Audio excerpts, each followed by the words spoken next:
আগামী 20শে মে সোমবার 2024 সালে পঞ্চম দফার আসন্ন ব্যারাকপুর লোকসভা নির্বাচন উপলক্ষে ভারতীয় জনতা পার্টির ব্যারাকপুর সাংগঠনিক জেলার কোঅপারেটিভ সেলের পক্ষ থেকে একটি পথসভার আয়োজন করা হয়। উক্ত পথসভাটি বারাসাত রোড সংলগ্ন সুভাষগ্রাউন্ডি মোড় সন্নিকটে ব্যারাকপুর লোকসভা কেন্দ্রের বর্তমান সাংসদ এবং 2024 সালে বিজেপি প্রার্থী অর্জুন সিংয়ের সমর্থনে আয়োজন করা হয়। কোঅপারেটিভ সেলের এই পথসভাটি ব্যারাকপুর বিধানসভার কনভেনার তিলক দত্তের ব্যবস্থাপনায় আর ব্যারাকপুর সাংগঠনিক জেলার সম্পাদক অরূপ সিংহ রায় ও সহসভাপতি রূপম ব্যানার্জির উপস্থাপনায় আয়োজিত হয়। এই পথসভায় ভারতীয় জনতা পার্টির কেন্দ্রীয় কমিটির সদস্য অয়েন্দ্রনাথ বসু, ব্যারাকপুর সাংগঠনিক জেলার সভাপতি মনোজ ব্যানার্জি সহ কৌস্তব বাগচি, সুপ্রিয় ঘোষ, মানস দে প্রমুখ জেলাস্তর নেতৃবৃন্দের পাশাপাশি ব্যারাকপুর সাংগঠনিক জেলার মহিলা মোর্চার সভাপতি মীনা সিংহ উপস্থিত ছিলেন। তাছাড়া ব্যারাকপুর সাংগঠনিক জেলার কোঅপারেটিভ সেলের কনভেনার বিনোদ প্রসাদ, কো-কনভেনার সুরঞ্জন সেনগুপ্ত, আশিস কুমার সিং সহ অন্যান্য সদস্য ও কার্যকর্তাগণ উপস্থিত ছিল লক্ষ্য করার মতো। মঞ্চে উপস্থিত সকল বক্তাগণ কেন্দ্রের মোদী সরকারের বিভিন্ন কর্মসূচি ও প্রকল্পের পাশাপাশি 2024 সালে বিজেপি প্রার্থী অর্জুন সিংকে পদ্ম ফুলে ভোট দিয়ে পুনরায় জয়যুক্ত করার জন্য আবেদন রাখেন সকল স্তরের নাগরিকবৃন্দ ও পথ চলতি মানুষের কাছে। এরই পাশাপাশি আপনাদের আরও জানিয়ে রাখতে চাইব, বিজেপি প্রার্থী স্বয়ং এই পথসভা থেকে পুনরায় তাকে নির্বাচিত করার জন্য পদ্মফুল চিহ্নে ভোট দেওয়ার জন্য আবেদন রাখেন সকলের কাছে। সভা শেষে আমাদের সমকাল সংবাদের ক্যামেরার সামনে বর্তমান রাজ্য শাসক দলের বিরুদ্ধে ক্ষোভ উগরে দেন এই দাপুটে সাংসদ অর্জুন সিং। ব্যারাকপুর থেকে সুস্মিতা দেবনাথের রিপোর্ট, সমকাল সংবাদ। মাননীয় যশস্বী প্রধানমন্ত্রী নরেন্দ্র মোদীজির হয়ে আমরা আজকের এই পথসভা করছি। 2014 সালের পর দ্বিতীয়বারের জন্য মাননীয় নরেন্দ্র দামোদর দাস মোদী আমাদের প্রধানমন্ত্রী হন। আমরা এবার সেই 313কে পার করে মোদীজির যে সাফল্য, ভারতবর্ষের প্রতি ওনার যে প্রচেষ্টা, ওনার কাজের প্রতি যে দাঁড়ার সদা করতে আজ ব্যারাকপুর বিধানসভার পক্ষ থেকে, যে কোঅপারেটিভ সেলের পক্ষ থেকে যে এইরকম একটা পথসভার আয়োজন করা হয়েছে, সেই পথসভার আয়োজক তিলক দত্তকে এবং এই কোঅপারেটিভ সেল ব্যারাকপুর জেলাকে। আজকে এই পথসভায় উপস্থিত আছেন আমাদের জেলা সভাপতি মাননীয় মনোজ ব্যানার্জি মহাশয়। আমি বাকি সকলের নাম নিচ্ছি না, কারণ প্রত্যেকে শুনেছেন কারা আছে, এবং আমাদের হুমায়ুন বাম এমপি সাহেব আসছেন, এরপরে উনি বলবেন, আরো বক্তা আছেন। আমি যেটুকু বিশ্বাসটা আমাদের মধ্যে নিয়ে এসছেন, আমি চাইব আগামী দিনে আমাদের ভারতীয় জনতা পার্টির পক্ষ থেকে আমাদের যশস্বী প্রধানমন্ত্রীর দেখানো রাস্তায় আমার দল যাবে এবং আমরা বাড়ি বাড়ি গিয়ে সেই প্রচারটাই করব। আমরা দেখে এসেছি আমাদের বিগত দিনে যে রাস্তাঘাটের অবস্থা ছিল, সেখানে কি ডেভেলপমেন্ট হয়েছে আমরা দেখে এসেছি। ভারত এক্সপ্রেস আমরা দিয়েছে, এটা হচ্ছে মোদী গ্যারান্টি। আর মমতা গ্যারান্টি মানে হচ্ছে কি লোহা চুরি। মোদী গ্যারান্টি মানে কি? মোদী গ্যারান্টি মানে হচ্ছে কল্যাণীতে এমস, আর মমতা গ্যারান্টি মানে হচ্ছে স্বাস্থ্য পরিষেবার নামে টাকা চুরি। মোদী গ্যারান্টি মানে হচ্ছে, আপনারা দেখেছেন এই পার্শ্ববর্তী এলাকা আছে কল্যাণী এক্সপ্রেস ওয়ে, আপনারা দেখতে পাচ্ছেন, যাকে কল্যাণী এক্সপ্রেস ওয়ে সারা ভারতবর্ষে জাতীয় সড়কের আধুনিকরণ। আর মমতা গ্যারান্টি মানে কি হচ্ছে? মমতা গ্যারান্টি মানে হচ্ছে রাস্তা তৈরি করার ক্ষেত্রে শেখানো উচিত। মোদী গ্যারান্টি মানে হচ্ছে যে সমস্ত বেকার যুবক যুবতী আছে তাদের জন্য কৌশল ভারতের মাধ্যমে তাদের কর্মসংস্থানের সুযোগ করে দেওয়া। আর মমতা গ্যারান্টি মানে হচ্ছে চাকরিজীবী। মোদী গ্যারান্টি মানে হচ্ছে, আপনারা দেখেছেন সুকন্যা সমৃদ্ধি যোজনা থেকে বিভিন্ন ক্ষেত্রে মহিলাদেরকে সুরক্ষা দিয়েছে, এটাই হচ্ছে Modi guarantee. Modi guarantee, Mamata guarantee চান আপনারা কাঁদনি চাপ পাবেন। আপনারা যদি মমতা গ্যারান্টি চান তাহলে আপনারা সন্দেশকারী পাবেন। আপনারা যদি মমতা গ্যারান্টি, আমার জাতীয় সভাকে অভিনন্দন জানাই। আমাদের নির্বাচন 2024 সালের লোকসভা নির্বাচন, আমাদের একটা কথা মাথায় রাখতে হবে, এই নির্বাচনটা মোদীজির নির্বাচন।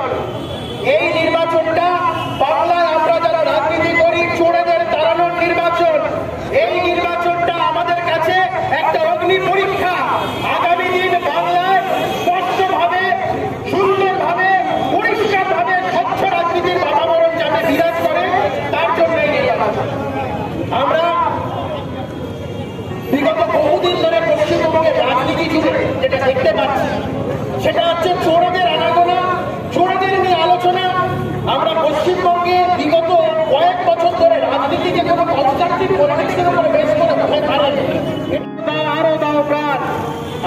বাঙালির বেলা এবং সকাল শুরু হচ্ছে বালি খাদান, কয়লা খাদান, পাথর খাদান, চাকরি চুরি থেকে শুরু করে আন্দোলনরত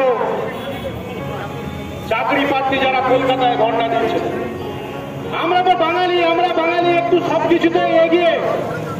আমার এই মাইক্রোফোন সিস্টেমের মাধ্যমে এত অঞ্চলের বাঙালি অধ্যুষিত ব্যারাকপুরের যারা বাসিন্দা তারা শুনতে পাচ্ছেন, তারা এটা বুঝতে পারছেন যে আমরা বাঙালি, আমরা এগিয়ে থাকা বাঙালি। আমরা নাট্যকার, আমরা নাটক করতে ভালোবাসি, আমরা শিল্পে সমৃদ্ধ হতে ভালোবাসি। আমরা একটু ভারতবর্ষের আদার যে সমস্ত স্টেট আছে, রাজ্য আছে, তাদেরকে আমরা আমাদের থেকে একটু পিছিয়ে আছি বলে মনে করি। আমরা বাঙালি, আমরা কবিতা শুনতে ভালোবাসি। সবাইকে আমি অভিনন্দন জানাই। আমরা ব্যারাকপুরে মসজিদ মোড়ের সামনে অপেক্ষা করছি। ভারতীয় জনতা পার্টি আমাকে প্রার্থী করেছে, আপনারা জানেন, সবাই বলছেন। ব্যারাকপুরের মানুষ সবসময় একটা প্রতিবাদী মানুষ। ব্যারাকপুর তৃণমূল কংগ্রেসের প্রার্থী যাকে করেছে, সেই ব্যারাকপুরে তৃণমূল কংগ্রেসের অবস্থান, ব্যারাকপুরে তৃণমূল কংগ্রেসের নেতৃত্ব, সারা বাংলায় একই অবস্থা। মুখ্যমন্ত্রী মমতা ব্যানার্জি, তার ভাইপো বাংলা চালাচ্ছে। 4টে বিধায়ক মধ্যে 2 মন্ত্রী জেলে আছেন। একজন 20,000 কোটি টাকা ট্রান্সফার করেছে, একজন কয়েকশো কোটি টাকা প্রপার্টি আছে, প্রায় 65 কোটি টাকা ধরা পড়েছে। মন্ত্রী বাড়িতে ইডি গেলে টাকা ধরা পড়ছে। এরপরেও মাননীয় মুখ্যমন্ত্রী বলছে আমাদের নেতাদেরকে ফাঁসিয়ে দেওয়া হচ্ছে। ভারতীয় জনতা পার্টি নাকি প্রতিহিংসা রাজনীতি। আচ্ছা বলুন তো, ভারতীয় জনতা পার্টির কোন নেতা, কোন নেতৃত্ব, কোন জায়গা ইডিকে অর্ডার দিয়েছে বা সিবিআই কে অর্ডার দিয়েছে कि ज्योतिप्रिया मल्लिक के अरेस्ट करो বা পার্থ চ্যাটার্জিকে অ্যারেস্ট করো বা মানিক ভট্টাচার্যকে। যা হচ্ছে আপনারা দেখেছিলেন, একজন নাম করা লয়ার, বাস্তব ভালো করে জানে, বিকাশ ভট্টাচার্য, তিনি মামলা করলেন। আর মামলা হাইকোর্টে ডিসিশন হলো। হাইকোর্টে ডিসিশনের পরে ইডি হলো, সিবিআই হলো, আর রাজ্য সরকার নিজের পয়সা দিয়ে কয়েকশো কোটি টাকা দিয়ে ভাইপোকে, মন্ত্রীদেরকে, এমএলএদেরকে বাঁচাবার জন্য, জয় শ্রীরাম, জয় শ্রীরাম, জয় শ্রীরাম, মন্ত্রীদেরকে বাঁচাবার জন্য সুপ্রিম কোর্ট, হাইকোর্টে কোটি কোটি টাকা খরচ করে তারা লয়ার রাখছে কি কিভাবে তৃণমূল কংগ্রেসদেরকে নেতৃত্বকে বাঁচাতে হবে। এটা হলো প্রতিহিংসা। কোর্ট অর্ডার দিচ্ছে, প্রতিহিংসা। আমি এখানে একদম সামনে আপনার দাঁড়িয়ে আছি।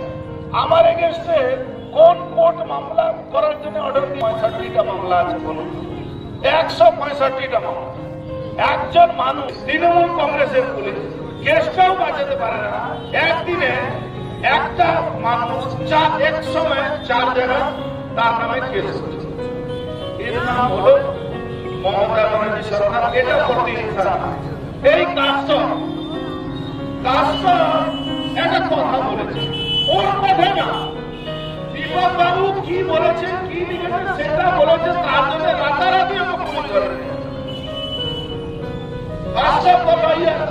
কোর্টে লড়ছে, লড়ে ও কোর্ট অর্ডার দিয়ে সিকিউরিটি ক্লিয়ারেন্স পেয়েছে।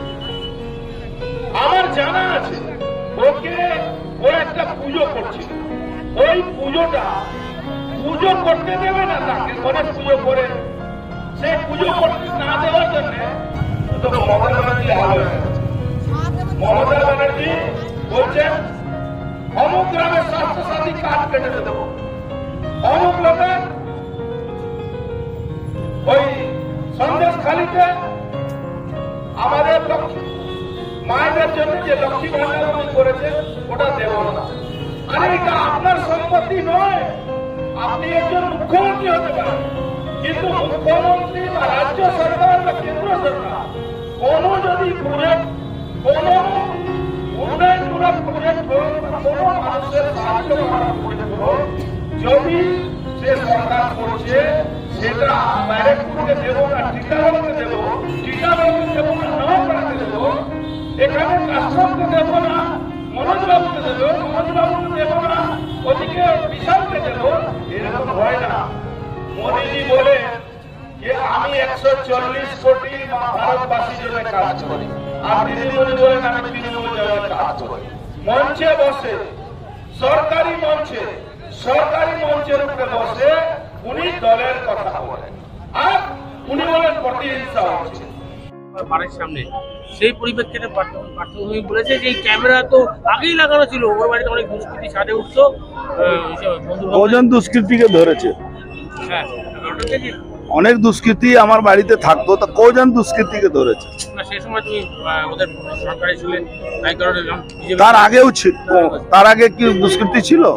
আর এখন দুষ্কৃতী ধরেছে। 83টা ক্যামেরা কারো বাড়ির সামনে লাগাতে পারে পুলিশ? বক্তব্য অসুবিধা কিসের? ক্যামেরা লাগালে তো আপনারই সুরক্ষা বাড়বে। আমার সুরক্ষা নিয়ে ওর চিন্তা করতে হবে না। আমাদের কর্মীরা যখনই আমাদের কাছে যাচ্ছে তাদের কাছে পুলিশ গিয়ে তাদেরকে ধমকাচ্ছে, 107-এর নোটিশ দিচ্ছে, 110-এর নোটিশ দিচ্ছে। তার জন্য আমরা হাইকোর্টে দ্বারস্থ হয়েছি যে তোমার তো অধিকার নেই, এটা আমার সাংবিধানিক অধিকার আছে, তুমি সেই অধিকারে কি করে এন্ট্রি নিতে পারো? হ্যাঁ, একটা ক্রিমিনাল খুঁজে বের করো তো যে ভারতীয় জনতা পার্টিতে আছে, আমার চ্যালেঞ্জ থাকলো তার সামনে। একটা ক্রিমিনাল বলো গিনতি করে। দেখা করতে আসেন বলছে উনি, আমার সঙ্গে দেখা তো হয়, মাঝে মাঝে হয়, রাত্রিবেলা কথা বলে দেখ। তাই তো 2019-এ উষ্ণহাটিতে হেরেছিল। আচ্ছা, একটা ছোট কথা, সেটা হচ্ছে যে আপনি বলেছেন রামনবমীতে একটা আক্রমণ হতে পারে বা পুলিশ এর ভিতরে থাকতে পারে সামনে রামনবমী, এই আশঙ্কাটা কেন করছেন? বিগত অনুভব দেখে বলছি, পুলিশ নিরুপায়, পুলিশ নিঃসহায়। নবান্ন থেকে যা অর্ডার হয় তাই পুলিশ করে। তার প্রমাণ আপনি দেখেছেন রিসাতে, তার প্রমাণ দেখেছেন হাবড়াতে, তার প্রমাণ দেখেছেন ডালখোলা। যদি কোর্ট অর্ডার না দিত তাহলে সেটা আটকাতে যেত। কোর্ট অর্ডার দিয়েছে প্যারামিলিটারিকে নামতে, লজ্জা লাগে না এই সরকারকে যে কোর্টে অর্ডারে প্যারামিলিটারিকে নামিয়ে এইসব বন্ধ করাতে হয়? তাহলে আমি প্রিকশন জন্য ইলেকশন কমিশনকে লিখেছি, এটা আমার একটা নাগরিক হিসাবে আমার একটা দায়িত্ব হয়, তাই জন্য এটা করেছি। ওদের নাগরিকতা, ওরা নাগরিক না তো, ওরা তো দুষ্কৃতীদেরকে সঙ্গে নিয়ে চলে, দুষ্কৃতি আছে। সে তো উনি কৃষ্ণ আছেনই। এবার ইলেকশনে কাউকে দেখছেন কেউ লড়ছেন? উনি লড়ছেন, উনি লড়াচ্ছেন। বাদ বাকি মাঝখানে কি আছে? না কংগ্রেস, না তৃণমূল, না আরজেডি, না সমাজবাদী কোনো পার্টি আছে? সবটাই শেষ।